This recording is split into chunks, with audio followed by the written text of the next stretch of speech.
I used to tell myself the small stuff didn't count. That's the honest version.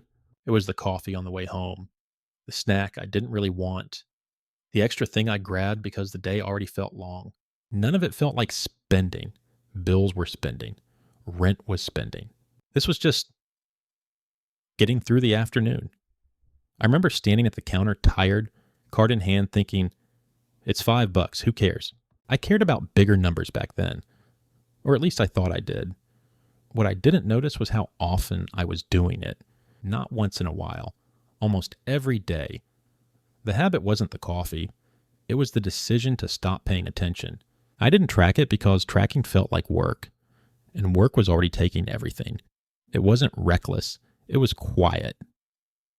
And that's probably why it stuck. What's strange is how small expenses don't interrupt anything. They slide in without asking questions. They don't slow you down. They don't force a conversation with yourself. They just happen. I remember feeling stressed about money during a stretch where nothing bad was happening. My paycheck was steady. Rent was paid. No emergencies. And yet I'd open my bank app at night and feel this low, dull irritation I couldn't explain. It didn't feel like panic, more like background pressure. That was the confusing part. I kept looking for a single reason, a mistake, a bill I forgot. But it wasn't one thing. It was dozens of tiny things layered on top of each other. This is the part I didn't want to look at first, because it didn't give me a villain, just a pattern. And patterns are harder to argue with. Subscriptions were the friendliest way my money left. That's what got me. Nothing dramatic, no swipe, no moment. Just a little email once in a while that I never opened. I remember signing up for stuff during optimistic moods, new routines, new hobbies. This time I'll actually use it. $9.99 here, $14.99 there. I never felt it. That was the problem. One night, I finally scrolled through my statements and read them out loud. Music app, streaming app, cloud storage. Another streaming app I forgot I already had through my phone plan. It added up to around $80 a month. That's not terrifying. It's just enough to be annoying. Over a year, though, that's close to $1,000 for things I barely noticed. The worst part wasn't the number. It was how long they stayed without me caring enough to stop them. Delivery fees are sneaky because they feel like part of the food. That's how I treated them. I wasn't paying extra. I was just ordering dinner. After work, tired, brain cooked, the idea of cooking felt heavier than $10. So I paid it. Service fee, delivery fee, tip. I told myself it was the cost of modern life. One night I did the math out of boredom. 2 orders a week. About $12 in fees each time. That's roughly $100 a month. Over a year, $1,200. That's rent for a month in some places. What bothered me wasn't the money. It was realizing I paid that much just to avoid being mildly uncomfortable for 20 minutes. I still felt tired after eating. I still had dishes sometimes. The convenience didn't solve anything. It just delayed noticing. Upgrades felt responsible. That was my excuse. The slightly better version. The extra storage. The nicer option. It wasn't luxury. It was practicality. That's what I told myself. I remember clicking the upgrade button without hesitation because the difference was only a few dollars. 5 here, 10 there. I rarely asked what I was actually getting. Most of the time, nothing changed. My phone didn't feel different. My day didn't improve. The upgrade just became the new normal. That's the part that sticks with me. Once something becomes normal, you stop questioning it. I wasn't chasing status. I was chasing the feeling of being a little more put together. Looking back, it's strange how often I paid more without feeling any better. The money moved. My life stayed exactly the same. Work lunches were another blind spot. They felt earned. I'd think, I've been here all morning, I deserve something decent. $15 didn't feel like a big deal, especially compared to everything else. 5 days a week, though, that's $75. A month, around $300. A year, $3,600. Saying that out loud made me pause the first time. Not because it shocked me, because it sounded normal. That was the unsettling part. I wasn't eating fancy meals. I wasn't splurging. I was just defaulting. I didn't want to look too closely because food feels personal, necessary, comforting. But comfort doesn't mean free. And somehow I'd convinced myself it was. Credit cards made everything smoother. That's why I liked them. Nothing felt urgent, nothing felt heavy. I could swipe and keep moving.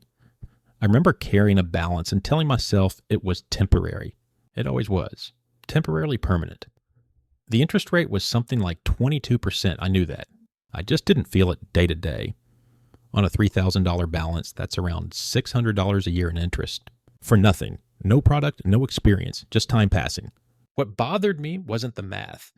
It was how calm I felt about it. Calm felt like control. It wasn't. It was delay, and delay is expensive in ways that don't announce themselves. Gas was one of those things I thought I couldn't control, so I didn't try. I'd take the longer route. Sit in the car scrolling, let it idle. A few extra dollars here and there. It didn't seem worth thinking about, but over a year, those small inefficiencies add up.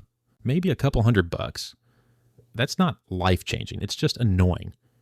And that's the theme. I wasn't losing money in dramatic ways. I was leaking it through indifference. Not caring felt easier than choosing. And the cost of not caring didn't show up all at once. It showed up as this low-grade stress that followed me around. Treat yourself became a sentence that ended conversations, mostly with myself. If I said it, thinking stopped. I deserved it. End of discussion. The problem is treats stop feeling like treats when they're regular. They turn into expectations. I noticed that the joy faded, but the spending didn't. That was uncomfortable to admit. I wasn't being kind to myself. I was just numbing the day a little. The money kept going out. The relief got shorter. I don't think the phrase is bad. I just think I used it to avoid noticing patterns I didn't want to interrupt. Phone plans are boring. That's why they last so long. I stayed on the same one for years. I assumed loyalty mattered. Turns out it mostly mattered to them. When I finally checked, I was paying about $40 more a month than newer plans. That's nearly $500 a year for nothing extra. Same service, same phone. The discomfort wasn't anger. It was embarrassment. I hadn't looked because I didn't expect anything to be wrong. And that assumption cost me quietly, month after month. Utilities felt fixed, out of my control. So I didn't pay attention. Lights left on, small leaks, old habits. None of it seemed urgent. Then I noticed the bill creeping up. Not dramatically, just enough to be annoying. Over a year, that creep was a few $100s. What stuck with me was how neglect has a price. Not fixing small things doesn't keep them small. It just delays the bill. And delay shows up when you're already tired. Social spending was tricky. Saying yes felt easier than explaining. Drinks after work. Dinners I wasn't hungry for. Small outings that added up. I didn't want to be the person who made things awkward. Over a month, it was a couple $100. Over a year, a few thousand. That number felt heavier than I expected. Not because I regret the time, because I rarely noticed the cost while it was happening. It only showed up later as pressure. Fees were everywhere. ATM fees, late fees, random charges I barely questioned. $5 here, $30 there. Over a year, it added up to a few $100. That's money paid purely for friction.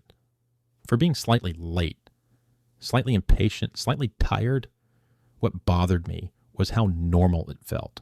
Like punishment had been built into everyday life, and I'd accepted it without thinking. Car maintenance was another delay game. I'd put off small fixes because they didn't feel urgent. Then something bigger would break. Suddenly, the bill was 5 times higher. I'd call it bad luck. It wasn't. It was timing, or lack of it. The stress wasn't just financial. It was the feeling of always being caught off guard by things I technically knew were coming. I used mental categories to make money feel safer. Rent money, fun money, emergency money. It helped at first. Then it turned into permission slips. If it was in the right category, I stopped thinking. Categories didn't protect me from spending. They just helped me justify it faster. Realizing that didn't feel great. It felt honest, though. Sales messed with me more than full prices. Limited time, today only. I'd buy things I wouldn't have otherwise because saving felt smart. Even if I spent money to do it. That logic still makes me laugh. Spending $80 to save $20. It felt like winning. It wasn't. It was urgency pretending to be intelligence. Some habits started during rough periods. Long hours, stress, survival mode. They made sense then. The problem was they never left. I kept spending like I was still overwhelmed. Even when life calmed down. Those habits became defaults. Changing them felt like giving something up. even though they were born out of stress. Financial stress didn't arrive all at once. It built quietly. I'd feel behind without knowing why. Nothing dramatic had happened. That's what made it unsettling. The numbers didn't scream, they whispered. And whispers are easy to ignore until they're everywhere. What I didn't expect was how much attention small expenses stole. Not just money, mental space, worry, background tension. I was always a little tired, a little distracted. Not because of one big problem, because of 100 small ones quietly pulling at me. Sometimes late at night, I still check my balance. Not panicked, just tired. I'll see a number like $32 gone and try to remember what it was for. Usually I can't, that's what stays with me. Not the big purchases, the forgettable ones. The small numbers that don't feel heavy until there are enough of them. And then they just sit there, quiet, waiting to be noticed.